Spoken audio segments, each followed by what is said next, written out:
Do you know what I mean? When you do something and then think about it later, you wonder why you did it. What made me feel that way? Maybe it was getting mad at a friend over something small, not being able to answer a basic question, or saying yes for the 100th time when you really wanted to scream no. You play it again, feeling perplexed and maybe even a bit bad about it. You can say to yourself, I'm just like that. I'm overreacting, or I'm too sensitive. But what if I told you that reaction wasn't just a strange thing about your personality? What if it wasn't weakness after all? What if your mind and body learned to do something really smart a long time ago to keep you safe? Survival leaves scars. When we think about trauma, we frequently think of large dramatic events. Our neural system is also shaped by the constant drip, drip, drip of anxiety, stress, neglect, or instability. And what about our nerves? It never really forgets. It keeps those teachings and ways to stay alive. Even when the original threat is gone, those methods might remain firing, showing up as behaviors, reactions, and sensations that seem strange, irritating, and entirely out of place in our life now. These are ways that people react to trauma. They aren't mistakes, they're echoes. They're your body and mind trying to keep you safe with plans from a different time and location.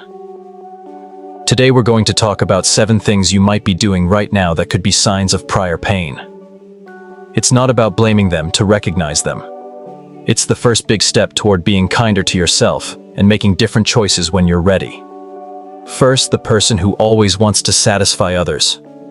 It's not simply about being kind. You have a strong, almost primitive need to make sure that everyone around you is happy, comfortable, and never angry. You say you're sorry all the time, even when you didn't do anything wrong. You change yourself to fit what you think other people desire. It feels like stepping off a cliff when you say no. You can feel tired, angry, and entirely out of touch with what you really want or need. This often happens in places where love, safety, or fundamental necessities were not always met. Maybe people didn't know if they would get approval, or if they would be angry. Your little brain learned that keeping other people calm is important for my safety. It's not safe or important for me to say what I need. It's a way to get out of trouble, avoid controversy, or get rejected. How much does it cost? Your own voice gets lost. Second, being too independent. The fortress of, I'll do it myself. You never ask for aid. It feels terrifyingly weak to depend on other people, like giving them a gun. You carefully plan your life so that you don't need anyone. Success. You did it all by yourself. Problems. You are in pain but don't say anything. It feels dangerous to connect, like stepping onto thin ice. You may believe deep down that asking for help makes you weak, cumbersome, or that people will always let you down or use your vulnerability against you. This frequently comes from early experiences when caretakers weren't there for you, weren't trustworthy, or even hurt you when you were weak. Being dependent was perilous. There was a break in trust. Your system taught that I can only trust myself. If you need others, you will feel anguish.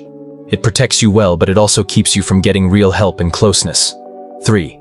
Always be on the lookout. The world is dangerous.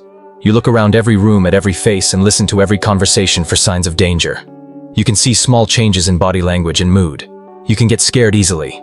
It seems hard, perhaps dangerous, to relax. Your imagination is continuously making up stories. What if this happens? What if that's what they mean? It's tiring. People might call you paranoid or high-strung, but it seems like the only way to prevent being blindsided is to always be on high alert. This is a classic case of hypervigilance. It happens in places that were always dangerous, or hard to foresee, such when a parent was abusive, neglectful, chaotic, or even just unstable. Your neurological system was always on red alert, getting ready for the next hit, whether it was emotional or physical. Because your internal alarm system is set to a time when you had to be this alert, the world never feels completely safe. 4th, shutting down or suppressing your emotions. When things get tough, like when there's a fight, stress, or even good feelings, you just go. You might feel like you're not there, that you're not in your body. It's not peaceful. There is a peaceful emptiness. Or maybe you freeze up and can't move or talk. You can feel like you're viewing your life from a distance. This isn't a choice to be frigid. It's a retreat that happens on its own. This is a response to freeze or break down, when fighting or running away seemed impossible or too risky. Especially when you were a kid, the nervous system's last resort was to shut down. It's a biological circuit breaker that trips when you're in too much pain, fear, or powerlessness to protect you. It worked then, but now it can keep you from completely living your life and interacting with other people in the present. Number 5. Angry outbursts or being irritable all the time. Little problems seem like huge disasters. You get really angry when someone spills milk, sends you a late SMS, or gives you a small critique. The anger comes on quickly, is quite strong, and sometimes terrifies you. Or maybe you're always a little annoyed and can be easily set off. You can feel quite ashamed or confused about how strongly you reacted later. This often means that you are still angry over something that you couldn't safely express when you first felt it. That energy that is stuck has to go somewhere.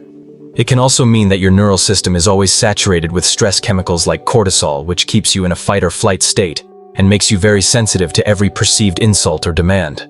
It's frustrating to find a way to let it out, and it often doesn't match the current trigger. Number 6 is perfectionism that feels like a matter of life and death.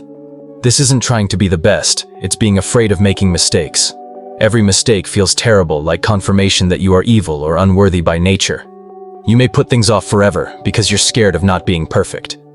Or you labor yourself to death thinking that your worth is only based on how well you do your job. Even constructive criticism can feel like a personal death sentence, and this often comes from places where love, approval, or basic safety depended on being flawless, silent, or successful. Maybe mistakes meant harsh punishment, losing affection, or being embarrassed. Your body learned that making mistakes might be bad. The only way to be secure and loved is to be perfect. It's a frantic attempt to control outcomes to avoid the anguish of being rejected or punished that you felt in the past. Number 7 is avoidance, or avoiding anything that makes you feel even a little uncomfortable. This is more than just not liking something. You plan your existence around avoiding people, places, conversations, emotions, or events that make you feel even a little bit uneasy. You put off crucial things, shift the subject suddenly, or cancel arrangements at the last minute. You also numb out with things like scrolling through your phone, drugs, or too much work. It seems easier to just not go. Avoidance is one of the most important ways to protect yourself. If things like conflict, closeness, certain emotions, or particular types of people were related to pain or danger in the past, your body will obviously scream danger when they come again. Avoidance protects you from feeling that way again. What's the problem? It also holds you stuck, stops you from recovering, and makes your world smaller. The things you don't want to do are frequently the things that will help you move forward. Seeing oneself in any of these doesn't mean you're going to die. It's a flashlight that shows you patterns you might not have seen before. These answers don't say who you are. They say what happened to you. They were great ways to adapt to a certain situation, but now that we know them, that's where your power starts. Knowing that your constant worry could be hypervigilance, or your need to please others could be a fear reaction, changes everything. It takes away self-judgment and replaces it with self-compassion. It changes the inquiry from "what's wrong with me" to "what happened to me and how did I learn to deal with it so well?" This knowledge is the base. It lets you see these patterns as they unfold and gently question yourself. Is this situation really a threat? Or is my nervous system responding to an old plan? That moment of awareness is the space where you can make a choice. It's a place where you can carefully and safely start to test new reactions, frequently with help. It's not about getting rid of these feelings right away. It's about making a new connection with them.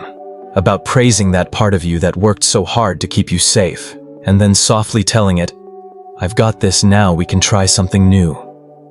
If any of this hit home and you saw yourself in these patterns, I want you to know that you are not broken. You are still alive. And the bravest thing you can do to thrive is to understand these echoes. Please let me know in the comments below if any of these answers hit home for you. Did you know right away which one it was, or one that caught you off guard? Talking about what we've been through makes us all feel less alone. If you're ready to start deciphering these echoes, type me or give me your number below. Please give this video a thumbs up if it helps you understand something. This channel truly helps get the message out to more people who might need it. And if you haven't already, click the subscribe button and the bell to get notifications. We go deep into figuring out these complicated patterns, getting rid of stigma, and finding ways to heal. It would not be feasible without your help. If you haven't seen it yet, my latest video breaks down the 5 stages of emotional abuse that are typically disguised. Speaking of understanding complicated patterns, it really hits home how these sneaky dynamics affect how we react and see ourselves long after they're over. I'll include a link to it right here on the screen and in the description. Next, you should definitely watch it. Thanks a lot for being here, for listening, and for taking care of yourself. This is hard labor, but you're stronger. Take care.